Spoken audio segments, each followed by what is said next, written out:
नमस्कार दोस्तों, आज एक और पारिवारिक कहानी में मैं आपका स्वागत करती हूँ। आज की कहानी है पैसों वाले घमंडी ससुराल वालों की असलियत सामने आते ही नई बहू की आंखों से आंसू नहीं रुकते हैं। फिर उसने ऐसा क्या किया? अपने चेहरे पर छलकती उदासी और आंखें में तैरते दर्द को आईने में देखते देखते विधि अपने अतीत की गलियारों में भटकने लगती है। माँ माँ देखो ना, आज मैं भी आपके जैसी दिख रही हूँ। आईने में अपने प्रतिबिंब में माँ की छवि जैसी खुद को देखते हुए विधि अपनी माँ पाखी को कहती है, हाँ मेरी प्यारी बिटिया। फिर एक लाल गोल बिंदी विधि के माथे पर लगाते हुए पाखी कहती है, अब बिल्कुल मेरी जैसी दिखती है, देख अब आईने में। सच्ची माँ, डिट्टो आपके जैसी हूँ। अच्छा हुआ जो मैं पापा के जैसी नहीं हुई, वरना लोग कितना चिढ़ाते। काली कलूटी कहकर मुंह बनाते हुए 10 साल की विधि कहती है, ऐसा नहीं कहते बेटा, रंग रूप अपने हाथ में थोड़ी ना होता है, वो तो भगवान की देन होती है।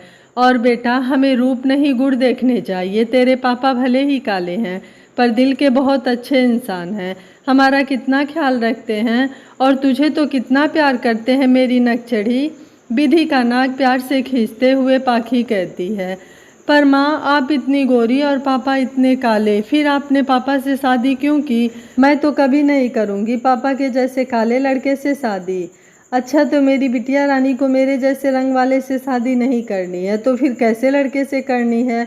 शिवम कमरे में बोलते बोलते दाखिल होते हैं और विधि के पास आकर बैठ जाते हैं। पापा, मुझे माँ के जैसे गोरे लड़के से शादी करनी है, वो भी किसी रईस घर में, जहाँ नौकर चाकर हो, माँ के जैसे नहीं जो सारा काम खुद ही करना पड़े। और हाँ पापा, मुझे 10 तोला सोना भी चाहिए।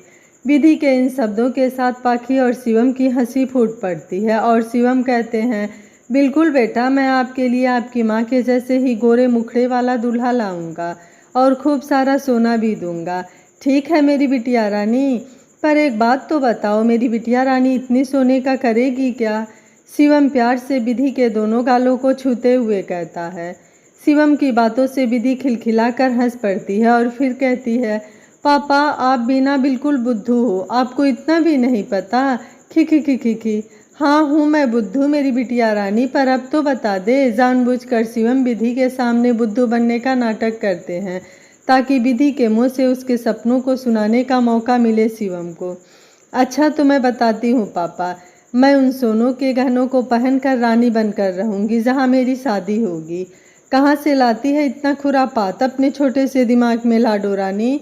माथे पर हल्के प्यार से बांटते हुए पाखी कहती है कि तभी विधि को लगा कोई सच में उसे मार रहा है। तंद्रा टूटी तो सामने उसकी 6 साल की बेटी आन्या उसके पास खड़ी थी और हाथों को हिला हिला कर कह रही थी, क्या हुआ मम्मा, आप रो रहे हो? आन्या की आवाज़ से विधि की तंद्रा टूटती है, तब उसे पता चलता है कि उसकी आंखें रो रही है। वो जल्दी से अपना आंसू पोंछती है और आन्या से कहती है, अरे बेटा, आप इतनी जल्दी उठ गए? अभी अभी तो आपकी आंख लगी थी, चलिए जल्दी से सो जाइए। आन्या बेटा देखिए, रात बहुत हो गई है। मम्मा, मुझे आपके बिना नींद नहीं आ रही थी और ठंड भी लग रही थी मुझे। ओ सोना, आई एम सॉरी बेटा, मैं अभी आपको दूसरा स्वेटर पहना देती हूँ जो अपनी नानी ने बड़े प्यार से बना कर भेजा है। फिर विधि आन्या को कहती है, आप यहीं बैठो, मैं अभी अलमारी से स्वेटर निकाल कर लाती हूँ, और फिर उसे पहनाकर रजाई में सुला देती है। फिर विधि आन्या के बालों को सहलाते सहलाते उन्हीं यादों में खो जाती है। काश मैं पापा और माँ की बात मानी होती, काश मैं गोरी चमड़ी और रईस घराना ना देखकर लड़के के गुण को देखकर शादी की होती, तो आज ऐसा जीवन नहीं जीना पड़ता। जिसे मैं हीरा समझती थी वो दरअसल कोयला निकला। कहने के लिए अश्विन का मन गोरा है, पर अंदर से दिल तो काला ही है। उसकी दुनिया ही दिखाए वाली है, कुछ सच्चा नहीं था, सब झूठा था। माँ बाप भाई बहन सब ने एक नकाब ओढ़ रखा था, कहने के लिए ही सिर्फ रईस घराने के इज्जतदार लोग थे, पर संस्कार किसी नीच से भी गिरा हुआ है इन लोगों का। क्या सोचा था और क्या निकले ये सभी। ओह कितनी खुश थी मैं जब पहली बार अश्विन को देखा था, पहली ही नज़र में भा गया था। और बातें तो ऐसी जैसे संस्कार के फूल झड़ते हों, शालीनता ऐसी कि बड़े बड़े महात्मा शर्मा जाएं, और सबसे बड़ी बात चेहरे का पानी। ओह क्या बताऊं, तीखे नाक, गहरी आंखें, उस पर गोरा रंग और ये कद काठी। सच में ऐसा लग रहा था जैसे भगवान ने बहुत सोच समझकर मेरे लिए ही बनाया हो अश्विन को। जैसा ख्वाबों में देखा था बिल्कुल वैसा ही था अश्विन। बहुत खुश थी मैं अपने जीवन से, मन ही मन खुद को बहुत किस्मत वाली समझ रही थी। उन लोगों ने भी मुझे देखते ही पसंद कर लिया था। आखिर मैं भी कुछ कम नहीं थी। पर बुआ ने भी उड़ते खबरों के साथ कहा था सोच विचार कर अश्विन से रिश्ता करना, क्योंकि बुआ को कहीं ना कहीं कुछ दाल में काला दिख रहा था, पर कहाँ ये समझ नहीं पा रही थी। उन्हें शक हो रहा था कि इतने बड़े शहर का इतना बड़ा व्यवसायी एक साधारण बैंक मैनेजर की बेटी से रिश्ता क्यों कर रहा है। कहीं ना कहीं उनका शक करना सही भी था, या फिर वो चाहती थी कि मेरी शादी उनके दोस्त के बेटे से हो, जो बहुत अमीर नहीं था और ना बहुत सुंदर, पर लड़का बहुत लायक था। माँ पापा को भी वही पसंद था, पर मैंने अश्विन को चुना क्योंकि वो बिल्कुल मेरे सपनों के राजकुमार सा लगा था तब। खैर, मेरी जिद के आगे किसी की एक न चली और मेरी शादी अश्विन से हो गई और मैं इस बड़े घर की बहू रानी बनकर आ गई। शुरू में सब सपनों सा लग रहा था, नौकर नौकरानी, सुख सुविधा, आलीशान घर, बिल्कुल फिल्मी दुनिया की नायिका जैसी थी मेरी जिंदगी। मैं बेहद खुश थी अश्विन को जीवन साथी के रूप में पाकर। बहुत प्यार करता था मुझे, अपनी पलकों पर बिठा कर रखा था मुझे, पर जैसे जैसे दिन बीत रहे थे इन लोगों की असलियत बाहर आने लगी थी। फिर आन्या के होने के बाद एक बार अश्विन मुझे एक पार्टी में ले गया, जहां मुझे अश्विन के क्लाइंट को शराब सिगरेट पिलाकर मीठी मीठी बातें करनी थी, ताकि वो क्लाइंट अश्विन को वो बड़ा कॉन्ट्रैक्ट दे दे, क्योंकि अश्विन की कंपनी कर्ज तले दब चुकी थी और उसके पास मेरा इस्तेमाल करने के अलावा कोई दूसरा चारा नहीं था। और तब मुझे समझ में आया इन लोगों के ऊपर चढ़ा दिखावे का नकाब और इस रईस घराने की असलियत। मैंने काफ़ी कोशिश की अश्विन को समझाने की, पर जब इंसान अपनी इंसानियत से गिर जाता है तब उसे सिर्फ प्रॉफिट लॉस की चिंता होती है, और उसे चिंता होती है अपने स्टेटस की जो समाज में बनी हुई है। अब तक तो ये बात मुझे अच्छी तरह भी समझ में आ चुकी थी और वो ख्वाबों का मीनार भी ध्वस्त हो चुका था। ये था बड़े शहरों के बड़े घरानों की असलियत, जो अपनी बहू बेटियों का इस्तेमाल करते हैं अपने बिजनेस के प्रॉफिट एंड लॉस के लिए। तब समझ में आया ये कोई रईस नहीं बल्कि कर्ज में डूबा एक परिवार है जो अय्यासियों में डूबा हुआ है। सब बस दुनिया की भीड़ में खड़े हैं बड़ा दिखाने में। शराब सिगरेट पार्टी सार्टी, बस यही है इनकी ज़िंदगी। खुशियों के नाम पर बस यही है इनके पास। क्या ऐसी ही ज़िंदगी के लिए मैं सपने सजोती थी जहाँ प्यार के नाम पर ये सब होता है। और अश्विन की बात क्या कहूँ, वो तो अपनी गोरी चमड़ी और पैसे के अहंकार में इतना डूबा था कि उसे बस रात रंगीन ही दिखती थी। उसे अपनी खूबसूरती पर इतना घमंड था कि हर पल मुझे नीची नज़रों से ही देखता था, पर उनके बिजनेस क्लाइंट के लिए मैं सबसे बड़ी इक्का थी। तभी दरवाज़ा जोर से खुलता है और नशे की हालत में लड़खड़ाता हुआ अश्विन अंदर आता है। आते ही विधि को गाली देकर कहता है, ब्लाडी बास्टर्ड, मैं कब से यहाँ खड़ा हूँ, तुम्हें दिखाई नहीं देता क्या? और अब तक तूने मेरे जूते क्यों नहीं उतारे? चल जल्दी आ, गाली देते हुए, और उतार मेरे जूते। विधि अश्विन का गुस्सा देख डर के मारे भाग कर आती है और अश्विन के जूते उतारने लगती है कि तभी अश्विन विधि का बाल पकड़कर अपने चेहरे के सामने लाता है और अपने हाथों में पकड़े सिगरेट से विधि के कंधे पर दाग देता है और कहता है, तुम्हारी वजह से आज एक इम्पोर्टेड क्लाइंट हाथ से निकल गया। मैंने कहा था ना कि अच्छे से तैयार होकर कॉन्फ्रेंस हॉल में आ जाना और क्लाइंट को खुश करना। तुम्हें इतनी सी बात समझ में नहीं आती है विधि? सिगरेट के जलन से विधि के मुंह से एक लंबी आह निकलती है और आंखों से निर्झर धारा। बस फिर उसे बालों से खींचकर बेड पर लेटा देता है और जैसे ही अश्विन विधि पर चपटा है वैसे ही आन्या की आंखें खुल जाती है और वो माँ की बेबसी और पिता का वैसीपन देखकर चीख पड़ती है। बेटी की चीख और आंसू देखकर विधि अश्विन को जोर से झटका देकर नीचे गिरा देती है और आन्या को गोद में उठाकर बाहर भाग जाती है। इतनी देर में घर के अन्य सदस्य भी अश्विन के कमरे में पहुंच जाते हैं। अश्विन को नीचे गिरा हुआ देखकर अश्विन की मॉम तारा जी कहती हैं, क्या हुआ अश्विन, तुम नीचे क्यों लेटे हुए हो और विधि कहाँ है? कुछ नहीं मम, बस आप विधि को देखो कहाँ है। और कहाँ होगी? होगी वहीं जहाँ उसे होना चाहिए, सर्वेंट रूम में, कांता के पास। और जा भी कहाँ सकती है, ब्लाडी कावर्ड। सिल्क का गाउन और हाथों में सिगरेट का धुआं छोड़ते हुए एटीट्यूड में तारा कहती है। फिर से आज वही हुआ। I am telling you Ashwin, इसका कुछ करो वरना ये औरत हमारे सपनों पर पानी फेर देगी। यदि ऐसे ही इम्पोर्टेड क्लाइंट हाथ से जाते रहे तो हम सड़क पर आ जाएंगे एंड हमारी इतनी इंसल्ट होगी इंडस्ट्रीज़ में। अश्विन के डैड जतिन खन्ना हाथ में सिगार धूकते हुए कहते हैं, मैं जानता हूँ डैड, लेकिन वो इस चीज़ के लिए तैयार नहीं हो रही है। लेकिन आप लोग चिंता मत करें मम्मी पापा, मैं इसको हैंडल कर लूँगा। आधे नशे की हालत में अश्विन कहता है, ओके अश्विन, गुड नाइट, कल बात करते हैं। ऐसा कहकर तारा और जतिन अपने कमरे में चले जाते हैं और अश्विन भी सो जाता है। पर कांता काकी के कमरे में बैठी विधि के आंखों से नींद गायब थी। वो किसी भी हालात में अपने आत्मसम्मान से समझौता नहीं करना चाहती थी। उसे निकलना था इस नर्क से, पर हर रास्ते इन लोगों ने बंद कर रखा था। उसके पैरों में आन्या के नाम की मोटी बेड़ियां बांध रखी थी। कैसे छोड़ सकती थी वो अपनी फूल सी बच्ची को इन लोगों के हवाले। बस यही सोचकर उसके पैर ठिठक जाते थे। यही सब सोचकर विधि की आंखों से निर्झर धारा बहे जा रही थी कि तभी कांता काकी उसके सिर पर हाथ रखकर कहती हैं, अब बस भी कीजिए बहू रानी, कब तक ऐसे बैठकर आंसू बहाती रहेंगी? जब पानी सर से ऊपर हो जाए तब तैर कर ऊपर आ जाना चाहिए, ना कि उसमें डूबकर मर जाना चाहिए। काकी, पर कैसे निकलूं इस जहन्नुम से?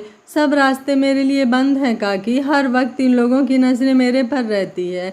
यहाँ तक कि बाहर जाने पर भी पाबंदी है, और गलती से गई भी तो मोम या अश्विन मेरे साथ साए की तरह रहता है, और मायके भी जाना बंद करवा दिया गया है मेरा। तो आप ही बताओ मैं कैसे बाहर निकलूं? ठीक है बहू रानी, मुझे कुछ दिन का वक्त दीजिए, मैं कुछ सोचती हूँ, फिर यहाँ से बाहर निकलने में आपकी सहायता करूँगी। पर कांता काकी, आप भी तो मुश्किल में पड़ जाएंगी, ये लोग आपको भी नहीं छोड़ेंगे, और ऐसे में आप जाएंगी कहाँ? आपका तो इन लोगों के सिवा और कोई है भी नहीं। ना काकी, मैं आपको और मुश्किल में नहीं डाल सकती। आपने बहुत किया मेरे लिए, आप ना होती तो मैं कब का हार गई होती। पर बहू रानी, अब मैं आपको ऐसे घुट घुट कर जीते नहीं देख सकती। एक को तो नहीं बचा सकी, पर आपके लिए कुछ करना चाहती हूँ। क्या मतलब कांता काकी, एक को नहीं बचा सकी? अब क्या बताऊँ बहू रानी, ये पैसों वाली की दुनिया बहुत अजीब होती है। आपसे पहले भी इस घर में ऐसा ही होता आया है। वो अश्विन बाबा का, वो कहते कहते कांता काकी रुक जाती हैं। कांता काकी की बात सुनकर विधि की भौहें तन जाती हैं, और अब तक आँख के आंसू भी थम चुके थे। वो कांता काकी को पकड़कर झकझोरते हुए कहती है, कांता काकी बताओ ना, आप क्या कहना चाहती हैं? क्या छुपा रही हैं आप? प्लीज़ कांता काकी बताओ ना, और कितने राज छुपे हैं इस घर में? विधि के जिद करने पर कांता काकी उस राजपट से पर्दा उठाती है जिसे इस घर की चाहर दीवारी में दफन कर दिया गया था। खैर, कांता काकी एक लंबी सांस लेती है और फिर कहती है, अश्विन बाबा की पहली पत्नी के साथ भी यही सब हो रहा था। वो बहुत ही खूबसूरत थी, यही मुंबई की ही थी, पर एक छोटी सी कमी थी उसमें। वो साधारण परिवार की थी। उसके पिताजी छोटे मोटे रिपेयरिंग पार्ट्स का दुकान चलाते थे। एक बार अश्विन की गाड़ी पारुल के पापा के दुकान के पास खराब हो गई, और इत्तेफाक से वहाँ उस दिन पारुल भी अपने पापा के दुकान में आई हुई थी। बस फिर क्या था, अश्विन का दिल आ गया उस पर और हो गई शादी। शादी के कुछ ही दिनों बाद उसके मायके आना जाना बंद। उसे भी ऐसे ही नज़रबंद रखा जाने लगा। बहुत प्यारी थी वो भी, पर उसके इसी भोलेपन का फ़ायदा उठाया जाने लगा। उसे पहले बड़े घराने की रईस औरतों की तरह ढाला गया, और फिर अपने फ़ायदे के लिए इस्तेमाल किया जाने लगा। वो भी सिगरेट और शराब की आदी होने लगी। अक्सर पारुल शराब के नशे में मुझसे कहती थी, कांता काकी मुझे ये ज़िंदगी रास नहीं आती, मैं क्या करूँ काकी बताओ ना। मैं यहाँ से निकलना चाहती हूँ। मुझे अपने माँ के गोद में सर रख कर जी भर कर रोना है काकी, और पूछना है मुझे उनसे कि क्यों कराया मेरा ब्याह इन ऊंचे महलों में। मैं जीना चाहती हूँ, पर किसी के शर्तों पर नहीं, बल्कि अपनी खुशी से। मैं माँ बनना चाहती हूँ काकी, पर ये सुख भी मुझसे छीन लिया इन लोगों ने, कांता काकी छीन लिया। ऐसा कहकर पारुल मेरे गोद में सर रख कर जी भर कर रोती थी, और फिर रात का नशा उतरने के बाद फिर वही सब। फिर एक दिन अचानक पारुल ऐसी निद्रा में सोई कि फिर कभी नहीं जागी, और उसके जाने के 1 साल बाद आप बहू बनकर आ गईं। बहू रानी, कहते कहते कांता काकी की आंखें भर आती हैं। ये सब कांता काकी के मुंह से सुनकर विधि के पैरों तले की ज़मीन खिसक गई। अब उसे समझ आ रहा था कि अश्विन और उसके परिवार ने कानपुर जाकर शादी क्यों की। मुंबई से कानपुर, ओह, ताकि उसके अतीत की परछाई हम लोगों को ना पड़े। पारुल की दर्द भरी दास्तां सुनकर विधि की आंखें नम तो ज़रूर हो जाती, पर एक सवाल जो विधि को समझ में नहीं आ रहा था कि आखिर पारुल को माँ बनने से क्यों रोका गया। इसलिए इस बात को जानने के लिए विधि कांता काकी से एक सवाल करती है। कांता काकी को भी पता था ये सवाल जरूर उठेंगे विधि के मन में, इसलिए उन्होंने बिना किसी और सवाल जवाब के इसका जवाब देती हैं। दरअसल उन दिनों अश्विन का कारोबार आसमान की ऊंचाइयां छू रहा था और अश्विन और उसके माँ बाप नहीं चाहते थे कि पारुल उस समय बच्चे को जन्म दे और वो माँ बनकर रह जाए। हर रात उस घर में बड़े बड़े लोगों का जमावड़ा लगता था। अरे कौन नहीं जाता था उस पार्टी में, बहू रानी, बड़े बड़े पॉलिटिशियन, फिल्म जगत के लोग, मीडिया, फलाना डिमका सभी रहते थे। काम ही था साहब का ज़मीन जत्था से जुड़ा हुआ, तो पहचान तो बड़े लोगों से होनी ही थी। कांता काकी आज सब कुछ बोल देना चाहती थी विधि को, पर विधि तो अब तक दृढ़ निश्चय कर चुकी थी कि उसे किसी भी हाल में यहाँ से निकलना था। इसलिए वो कांता काकी के सामने हाथ जोड़कर घुटनों के बल बैठ गई, मानो मंदिर में भगवान के सामने बैठ याचना कर रही हो। कांता काकी, अब आप ही हो जो मुझे इस जंजाल से बाहर निकाल सकती हो। मैं नहीं मरना चाहती काकी, मैं अपनी बेटी आन्या के लिए जीना चाहती हूँ। मुझे निकालो कांता काकी, कहते कहते फूट पड़ी विधि। शांत हो जाइए बहू रानी, शांत हो जाइए। मैं पूरी कोशिश करूँगी आपको यहाँ से बाहर निकलने में, पर मुझे थोड़ा वक्त दीजिए और विश्वास रखिए। ऐसा कहकर कांता काकी विधि को वहीं सोने को कहती हैं और खुद नीचे ज़मीन पर लेट जाती हैं। विधि के पास अब बस यही एक रास्ता बचा था, इसलिए वो कांता काकी के भरोसे ही विश्वास करके उस पल का बेसब्री से इंतजार करने लगी और कांता काकी विधि के बाहर निकालने की तैयारी। कांता काकी अक्सर सब्जी लेने बाहर जाया करती थी, इसलिए विधि को निकलने की योजना मन ही मन बनाने लगी। कांता काकी को पता था अगर विधि को उसके मायके भेजा गया तो ये लोग फिर से रिश्तों की दुहाई देकर विधि को अपने चंगुल में फंसा देंगे और विधि के माता पिता कुछ नहीं कर पाएंगे, क्योंकि उन्हें तो विधि के हालात के बारे में रत्ती भर भी पता नहीं था। इसलिए काफ़ी सोच विचार करने के बाद उन्हें कुछ विचार आया और वो झोला उठाकर बाजार के लिए निकल पड़ी। सब्जी मंडी के पास ही रेलवे स्टेशन था, इसलिए वो तुरंत सब्जी मंडी से सीधा रेलवे स्टेशन गई और अपने गांव खंडवा का एक टिकट ले लेती हैं। वही खंडवा जहां जतिन खन्ना का पुश्तैनी मकान हुआ करता था और वहीं कांता काकी रहती थी।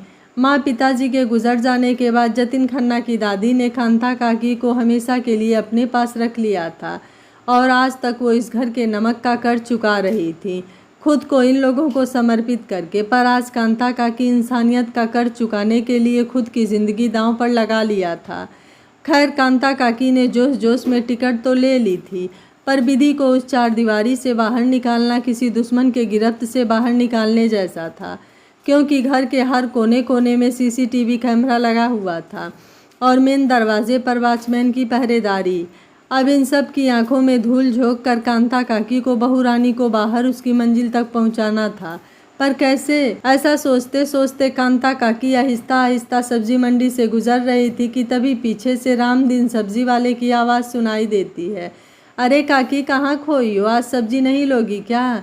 रामदीन की आवाज़ सुनकर कांता काकी अपनी उधेड़बुन से बाहर आती हैं और थोड़ा चिंतित स्वर में कहती हैं, अब क्या बताएं रामाधीन की कहाँ खोए हुए हैं। बड़ी मुसीबत आन पड़ी है और वहाँ से निकलने का कोई रास्ता ही नहीं दिख रहा है हमें। इतने बरस हो गए तुमको जाने काकी, पर कभी इतनी परेशान ना दिखी तुमको। का कुछ हवेली में हुआ है का काकी जो तुम इतने चिंतित हो? बताओ, कुछ मदद करें का हम? ना, तुमसे नहीं हो पाएगा रामाधीन। अच्छा छोड़ो ये बात रामाधीन, तुम ये सब सब्जी तौल दो और ये झोला लो, इसमें भर दो, कांता काकी उदास स्वर में कहती हैं।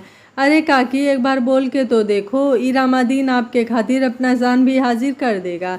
हम नहीं भूले हैं काकी तुम्हारा एहसान, हमारे बेटवा तुम्हारे कारण जिंदा है काकी। जो तुम वक्त पर पैसे ना देती तो जाने का हो जाता काकी। तुम तो हमारे लिए भगवान हो काकी, अब उसी की खातिर एक बार बता दो। रामाधीन के काफ़ी जिद करने के कारण कांता काकी उसे कोने में ले जाती हैं और फिर कहती हैं, ठीक है रामाधीन, अगर तुम इतना कहते हो तो वादा करो कि मैं जो कहूँगी वो करोगे और ये बात हम दोनों के बीच ही रहनी चाहिए। ठीक है रामाधीन। कांता काकी की बातों से रामाधीन को इतना तो पता चल चुका था कि काकी ज़रूर कुछ बड़ा बात करने जा रही हैं, इसलिए रामाधीन काकी का भरोसा जीतने के हिसाब से कहता है, आप हुक्म तो करो काकी, रामाधीन का वादा है यह बात किसी और तक ना पहुंच पाएगी। तो ठीक है रामाधीन, कल रात 12 बजे अपने बेटे का ऑटो लेकर हवेली के पीछे आ जाना और बहू रानी को उस पर बैठा कर सही सलामत रेलवे स्टेशन तक छोड़ना तुम्हारी जिम्मेदारी होगी। और जब तक ट्रेन न खुल जाए तुम्हें बहू रानी के साथ ही रहना होगा। इससे ज़्यादा और कुछ नहीं पूछना रामाधीन बंगले के बारे में, मैं और कुछ नहीं बता पाऊँगी। कांता काकी की बात सुनकर रामाधीन थोड़ी देर के लिए ठिठका सा जाता है, क्योंकि बड़े लोगों की बात थी, कहीं पकड़ा गया तो सीधा जेल भेज देंगे वे लोग, आखिर ठहरे पैसे वाले लोग। ये सोचकर रामाधीन के चेहरे पर डर के भाव तैरने लगे थे। वो चाह कर भी हाँ बोलने से कतरा रहा था और कांता काकी उसके हाँ का इंतज़ार कर रही थी। जब रामाधीन थोड़ी देर कुछ नहीं बोला तब कांता काकी कहती हैं, क्या हुआ रामाधीन, बड़े लोगों का नाम सुनते ही अपने वादे से मुकर गए? अभी तो बड़ी बड़ी बातें कर रहे थे और दूसरे पल में बोलती बंद। बोलो रामाधीन, इंसानियत के नाते उस बच्ची को वहाँ से निकाल लाओ रामाधीन, नहीं तो बहू रानी घुट घुट कर मर जाएगी उस कोठरी में। कहते कहते कांता काकी के आंखों से आंसू छलक उठता है, जिसे देखकर रामाधीन कहता है, ठीक है कांता काकी, आप जैसा बोलेंगी मैं करने को तैयार हूँ। मैं सही सलामत बहू रानी को ट्रेन में बैठा कर ही आऊँगा। अगर आपने कुछ सोचा है तो अच्छा ही सोचा होगा। धन्यवाद रामाधीन हमारी मदद करने के लिए। इसके लिए मैं और बहू रानी हमेशा तुम्हारे एहसानमंद रहेंगे। ठीक है, फिर कल 12 बजे बंगले के पिछले दरवाजे पर तुम्हारा इंतज़ार करूँगी। अच्छा, अब मैं चलती हूँ रामाधीन, मुझे और भी कई काम करने हैं। ठीक है कांता काकी, अपना ख्याल रखना। फिर रामाधीन अपने काम में लग जाता है और कांता काकी झोला उठाकर बंगले की तरफ बढ़ जाती है। कांता काकी बंगले में पहुंचते ही भोला को झोला पकड़ा देती है और तेज कदमों से विधि के कमरे की तरफ बढ़ जाती है। जैसे ही विधि के कमरे के पास पहुंचती है वैसे ही तारा जी की आवाज़ आती है, कांता तू यहाँ क्या कर रही है? मैंने कहा था कि मेरी बहू रानी से दूर रहा कर, तुझे इतनी सी बात समझ नहीं आती क्या? तारा जी की खरी खोटी सुनकर कांता काकी वहाँ से इस उम्मीद में चली जाती हैं कि आज ना सही कल का दिन तो है उनके पास, मौका देखते ही बहू रानी को बता देंगी। खैर ये दिन इसी उधेड़ बुन में निकल जाता है। सुबह तड़के उठकर कांता काकी अपना सारा काम जल्दी जल्दी निपटाती हैं ताकि मौका मिलते ही विधि को बता सकें कि आज रात 12 बजे उसकी आज़ादी की रात है और उन्होंने सारा इंतज़ाम कर लिया है। इसलिए सुबह का चाय नाश्ता लेकर कांता काकी विधि के कमरे की तरफ जैसे ही जाती हैं वैसे ही तारा जी फिर से मिल जाती हैं और उन्हें वहीं रोकते हुए ज़ोरदार डांट लगा देती हैं। कांता, तुझे कितनी बार कहा है कि जितना कहा जाए उतना ही किया कर। तू इस घर की नौकरानी है तो नौकरानी बनकर ही रह, विधि की माँ बनने की कोई ज़रूरत नहीं है। तुम छोटे लोगों को इतनी सी बात क्यों समझ नहीं आती? ओह गॉड, गुस्से से आंख भींचते हुए देखती हैं। फिर कहती हैं, अब ये नाश्ता यहीं रख और जा यहाँ से रसोई का काम देख। रात को कुछ खास मेहमान आने वाले हैं तो भोला के साथ मिलकर कुछ खास व्यंजन तैयार कर। कांता काकी उम्र में भले ही तारा जी से बड़ी थी पर ओहदा तो आखिर नौकरानी का ही था, इसलिए अपने आंखों के आंसू को आंखों में छिपाते हुए बिना कुछ कहे सीढ़ियों से नीचे उतर जाती हैं। पर कांता काकी का मन बेचैन था, उन्हें किसी भी हाल में विधि तक ये बात पहुंचानी थी कि आज रात उन्हें इस घर से बाहर निकलना है। पूरे दिन कांता काकी विधि से बात करने की पूरी कोशिश करती रहीं पर रात होने को थे और अब तक विधि से बात नहीं हो पाई थी। रात के अंधकार के साथ उनकी बेचैनी भी बढ़ती जा रही थी क्योंकि वक्त कम था और प्लानिंग ज़्यादा करना था। उन्हें कुछ समझ नहीं आ रहा था कि कैसे वो विधि तक ये बात पहुंचाएं। उनका मन रसोई से हटकर बार बार विधि के कमरे तक पहुंचने की कोशिश कर रहा था। खैर देखते देखते मेहमानों का आना शुरू हो चुका था। अब कांता काकी को इंतज़ार था तो विधि के नीचे आने का, इसलिए वो बीच बीच में रसोई से निकलकर सीढ़ियों पर अपनी निगाह टिका लेती थी। कांता काकी की बेचैनी रसोई में काम करने वाला भोला की आंखें भी पढ़ ली थी, इसलिए भोला कांता काकी से कहता है, क्या बात है काकी, आज कुछ ज़्यादा परेशान हो क्या, या तबीयत ठीक नहीं है जो बार बार अंदर बाहर किए जा रही हो? अरे ना रे भोला, सब ठीक है, बस थोड़ी घबराहट हो रही है। माथे को साड़ी के आंचल से पोंछते हुए कांता काकी कहती हैं। अरे तो जाकर आराम करो, हम देख लेंगे यहाँ का। भोला काकी को देखकर कहता है, ना ना भोला, हम ठीक हैं, अगर थोड़ा सा भी ऊपर नीचे हो गया तो मेम साहब तो जीना हराम कर देंगी, हमारा और तुम्हारा। तू परेशान मत हो, बस जल्दी जल्दी हाथ चला, देख मेहमानों का आना शुरू हो गया है। अच्छा भोला, बता क्या क्या तैयार हो चुका है अब तक? मेन्यू पेपर उठाते हुए कांता काकी कहती हैं। स्टार्टर में mushroom fry, paneer tikka, garlic corn crispy base kebab ready है। Soup mix vegetable soup, corn soup ready है। Main course dal makhani, butter naan, chapati, mix vegetable, bhindi fry, paneer kofta, rice, butter chicken, chicken hara bhara कबाब। अभी कांता काकी पूछ ही रही थी कि तभी विधि की आवाज़ कांता काकी को सुनाई पड़ती है। अश्विन प्लीज़ मुझे छोड़ दो, प्लीज़ अश्विन। विधि की दर्द भरी आवाज़ सुनकर काकी रसोई से भागकर सीढ़ियों के पास आती हैं, जहां अश्विन विधि को जबरदस्ती खींचते हुए अपने कमरे से बाहर ला रहा था और विधि बैकलेस रेड गाउन और हाई हील पहने अश्विन से नहीं जाने की गुजारिश कर रही थी और अश्विन गुस्से से उसे गंदी गंदी गालियां दे रहा था। ब्लाडी बास्टर्ड, तुझे यहाँ रानी बनाकर इसीलिए नहीं रखा है ताकि तुम अपनी मन मर्जी चला सको, बल्कि रानी बनने की कीमत भी चुकानी पड़ती है। ये जो महंगे महंगे कपड़े, ये मेकअप, ये रईसों की तरह जीना, ये तरह तरह के सर्वेंट ऐसे ही नहीं मिलते। इसके लिए कीमत चुकानी पड़ती है और सेक्रीफाइस करना पड़ता है, तब जाकर मिलता है ये सुख और आराम। ब्लाडी रास्कल, देखो विधि, आज मेरा मूड मत खराब करो। अगर आज ये इन्वेस्टर हाथ से निकल गया ना तो मैं तुझे जिंदा नहीं छोड़ूंगा। क्या कांता काकी विधि तक अपनी बात पहुंचाकर विधि को इस दलदल से निकालने में कामयाब हो पाएंगी या फिर विधि इस जहन्नुम भरी जिंदगी में फंस कर रह जाएगी? क्या विधि के ससुराल वालों को उनके गुनाहों की सज़ा मिल पाएगी? जानने के लिए सुनिए कहानी का अगला और अंतिम भाग। अगर आप इस कहानी का अगला भाग सुनने चाहते हैं तो कमेंट में यस और नो ज़रूर लिखिएगा। वीडियो पसंद आया है तो वीडियो को लाइक, शेयर एंड चैनल को सब्सक्राइब कर लीजिएगा। Thank you for watching. मिलते हैं अगली कहानी में।